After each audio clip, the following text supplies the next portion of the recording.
किसी भी आम आदमी के लिए मार्च का महीना काफी अहम होता है। ये फाइनेंशियल ईयर का आखिरी महीना होता है। इसके बाद 1 अप्रैल से नए फाइनेंशियल ईयर की शुरुआत होती है। ऐसे में लोग नए वित्त वर्ष के बजट के साथ साथ इन्वेस्टमेंट की तैयारियों में लग जाते हैं। लेकिन ये मार्च आम लोगों के लिए काफी मुश्किल भरा होता जा रहा है। इसकी वजह ये है कि महीने की पहली तारीख से लेकर अब तक महंगाई के मोर्चे पर लोगों को झटके लग रहे हैं। सबसे पहले दूध के दाम बढ़े। मार्च के शुरुआती हफ्ते में ही अमूल, पराग और उसके बाद मदर डेयरी ने दूध के रेट 2 रुपए प्रति लीटर तक बढ़ा दिए। हाल में मध्य प्रदेश में सक्रिय सांची ने दूध के दाम 5 रुपए प्रति लीटर तक बढ़ा दिए हैं। इससे आम लोगों को बड़ा झटका लगा है, क्योंकि भारत के हर घर में प्रतिदिन दूध की खपत होती है। फिर आता है एलपीजी के बड़े दाम। मंगलवार यानी कि आज से रसोई गैस 50 रुपए महंगी हो गई है। इससे पहले दिल्ली में 14.2 किलोग्राम की एलपीजी सिलेंडर की कीमत 949.50 रुपए हो गई थी। इसी तरह मुंबई में एलपीजी गैस सिलेंडर का मूल्य बढ़कर 949.50 रुपए पर पहुंच गया है। पटना की बात करें तो पटना में एलपीजी गैस सिलेंडर का दाम बढ़कर 1057.50 रुपए पहुंच गया है। एलपीजी सिलेंडर के दाम में अक्टूबर के बाद से फिर से तेजी देखने को मिली है।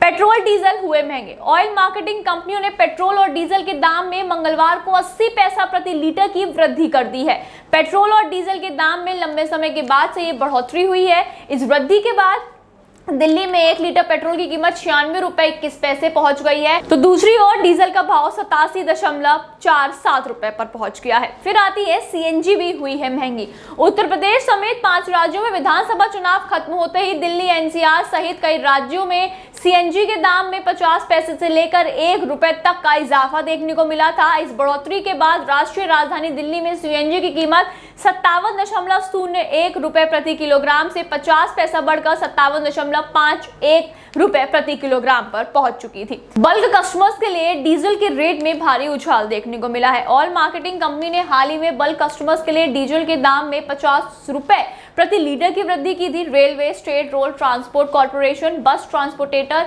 मॉल और डिफेंस सेक्टर के एस्टेब्लिशमेंट मुख्य रूप से बल्क कस्टमर्स में आते हैं। इससे इस बात की आशंका पैदा हो गई है कि इन सेक्टर्स से जुड़ी सर्विसेज आगे जाके महंगी हो सकती हैं।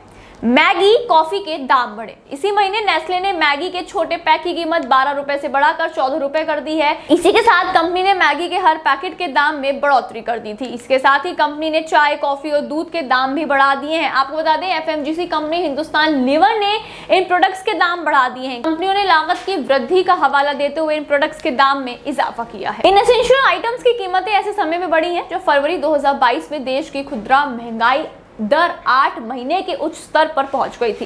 फरवरी में खुदरा महंगाई दर 6.07% पर थी। वहीं पिछले महीने थोक महंगाई दर 13.11% पर पहुंच गई थी। खुदरा महंगाई दर आरबीआई के कंफर्ट जोन से बाहर निकल गया है। सरकार ने आरबीआई को खुदरा महंगाई दर को 2 से 6% के भीतर सीमित रखने का लक्ष्य दिया है। आरबीआई मॉनेटरी पॉलिसी की समीक्षा में महंगाई के आंकड़ों पर गौर करता रहता है। अब देखना यह होगा कि आने वाले समय में और किन चीजों में महंगाई का उछाल हमें देखने को मिलता है। तब तक के लिए आप जुड़े रहे हमारे साथ और देखते रहिए सनराइज न्यूज़। धन्यवाद।